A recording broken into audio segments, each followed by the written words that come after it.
Everyone, this is Shikha Srivastava from mathematics farm. आज हम लोग क्या पढ़ेंगे? आज हम लोग class 7 chapter 2 that is fraction and decimals में एक्सरसाइज 2.2 का क्वेश्चन नंबर 2 सॉल्व करेंगे। क्या है question number 2? Some pictures A to C।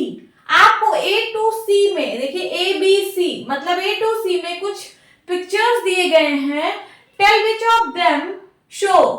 आपको बताना है कि इनमें से कौन सा क्या शो कर रहा है। ये आपको 3 पार्ट्स में दिया हुआ है। 3 into 1/5 is equals to 3/5, 2 into 1/3 is equals to 2/3, 3 into 3/4 is equals to 2 whole 1/4।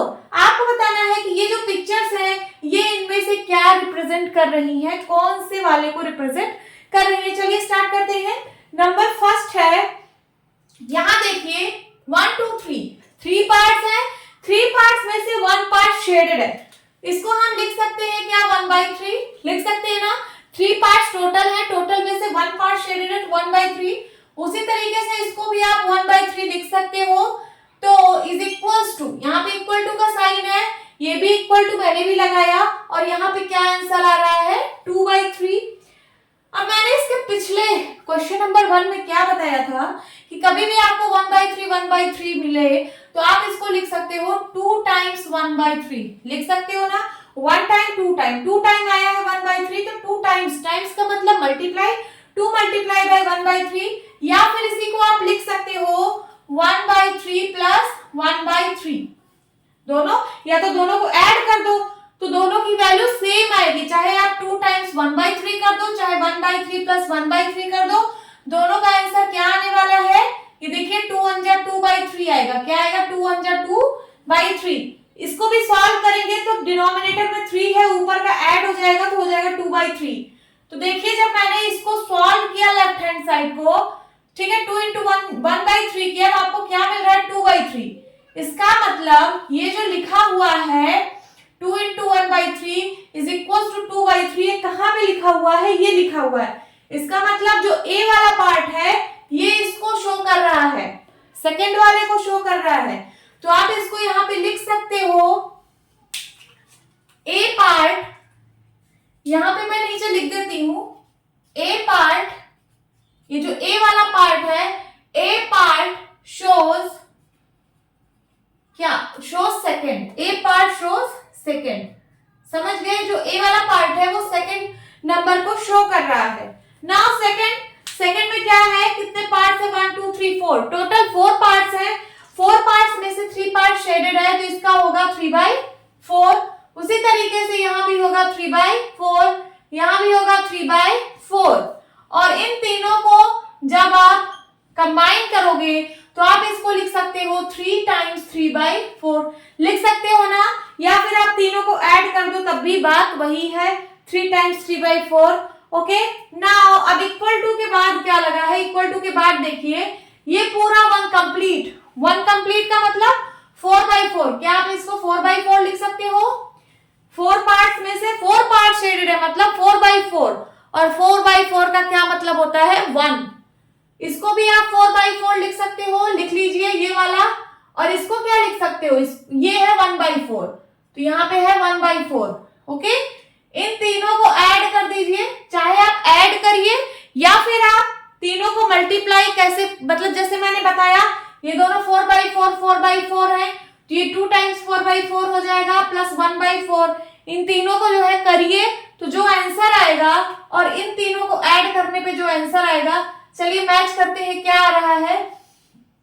3 times 3/4, चाहे आप इसको लिखिए या फिर तीनों को ऐड कर दीजिए, जैसे 3/4 प्लस 3/4 प्लस 3/4। क्या आंसर आएगा इधर का? इधर का आएगा 3 3 जा 9/4। क्या आएगा? 9/4। ये तो आ रहा है आपके लेफ्ट हैंड साइड का आंसर।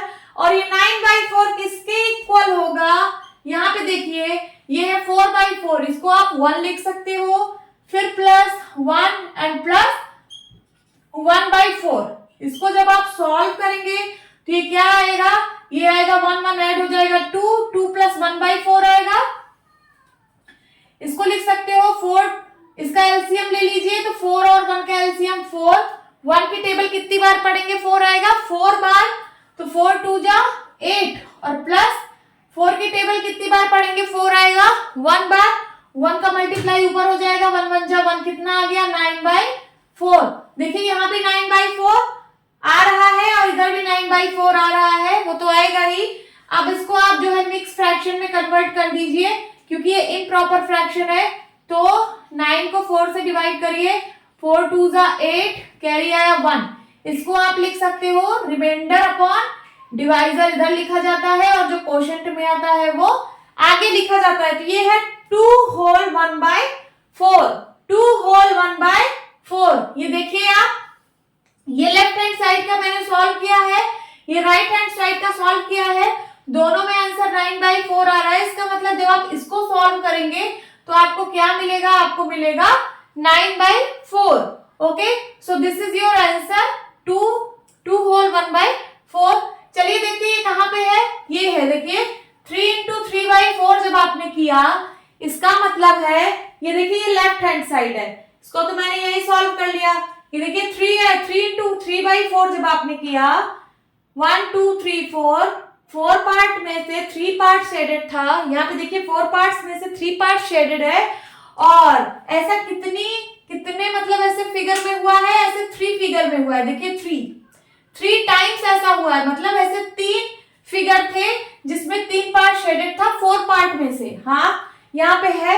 फिर उसके बाद ये इज इक्वल्स टू आ रहा है 2 होल। होल का मतलब है कि 2 फिगर पूरा कंप्लीट शेडेड है। यहाँ देखिए 2 फिगर पूरा कंप्लीट शेडेड है, और फिर यहाँ पे क्या है 1/4। ये तो मैंने इतना कैलकुलेशन कर दिया है, बाकी आप देख के भी बता सकते हो। नाउ सी पार्ट देखिए, सी पार्ट क्या कह रहा है, सी पार्ट में ये है 1/5।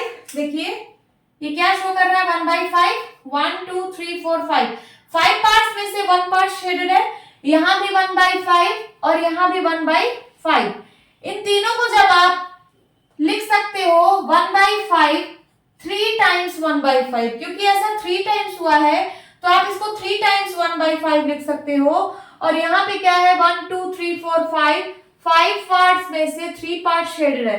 तो देखिए 3 into 1/5 इज इक्वल्स टू 3/5। ये कहाँ पे लिखा हुआ है, यहाँ पे लिखा हुआ है। इसका मतलब ये जो सी पार्ट है ये फर्स्ट को शो कर रहा है। तो यहाँ पे आप लिख लीजिए, यहाँ पे आप लिख लीजिए B part shows, B part किसको शो कर रहा है, थर्ड वाले को लिख लीजिए।